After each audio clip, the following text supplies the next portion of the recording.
Okay, we're now outside and we're gonna shut up the outside of the cabin. A few things that were on the shed. The shed has been organized and is neatly clean. We try to keep a lot in here because it keeps the cabin from being cluttered. So we just want to make sure it's neat and organized. Everything kind of has a home. Fishing nets are hung. Got the chairs kind of piled up in here. Fishing poles have been hung. We got our water toys in our mesh bag so they can dry. Gas cans are down here with some nets, badminton, etc.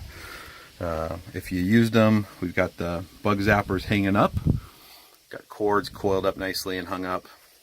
Now time to lock our shed.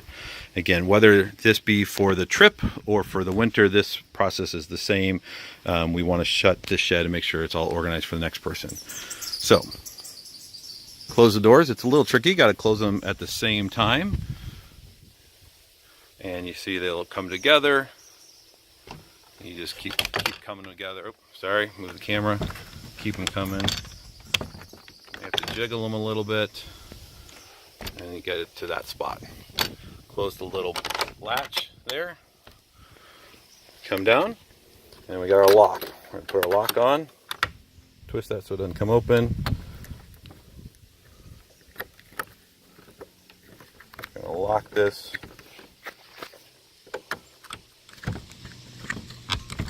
May require the key. That's good. Let me get the key. So I've got the keys. I'm not sure why it required it. Kids been playing with it. So the 3 keys on the number 8 key frame. The door keys go to the doors up in the shed. The little one is for this lock. So I'm going to put my key in here. Not sure why it's requiring that again. Well, it'll lock. Ended up needing both hands, but I got the lock. Put the little thing on there just to keep water out. There you go.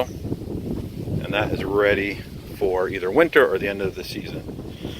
Hose, you can leave it right there. If it was the end of the season, you'll just want to disconnect it, but we got people coming up, so we don't have to worry about that. Chairs are leaned up against the house, against the cabin. You can see everything is underneath the cabin or is gone. We've raked, there's a rake in the shed. We raked up all the junk from our fire and it's ready to get lawn mowed. Fire pit's clean.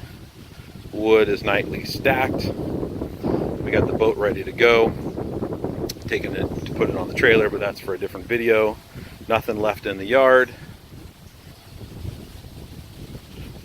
We've got a few things here that we're still cleaning up, but I'll show you how, in the same video, how to lock the cabin. So when you're ready to leave, everything is verified, all the lights are off, everything's clean, that's a separate video. Locking's pretty simple. Simply lock the handle, close the door, make sure it's good and locked. And then the last thing you got to do, and this is an important step, is you got to grab this white handle in the upper corner and you're going to pull it. You got to pull the door in and you're going to put this barrel into that. Might be a two-handed job, we'll see. There, we got it. And then make sure it's in, it's down, and it's locked. That keeps that door, which is kind of warped over the years. Shut the screen, make sure it shuts all the way. Of course, we would not have this rug out here. We're not quite ready to leave. And we would have nothing else out here. This is all stuff we got to put away in the shed. And you're ready to go. Have a safe trip home. Just make sure everything's cleaned up. All that stuff will be cleaned up before we leave. All the windows are shut and locked. Blinds are down. Make sure all your stuff is put away. We want somebody to drive up, see this view, and just kind of take a deep breath. I will say the Shepherd's Hook, we're leaving it up because other people are coming up, but if it was the end of the season, we'd put that underneath the cabin. That's it.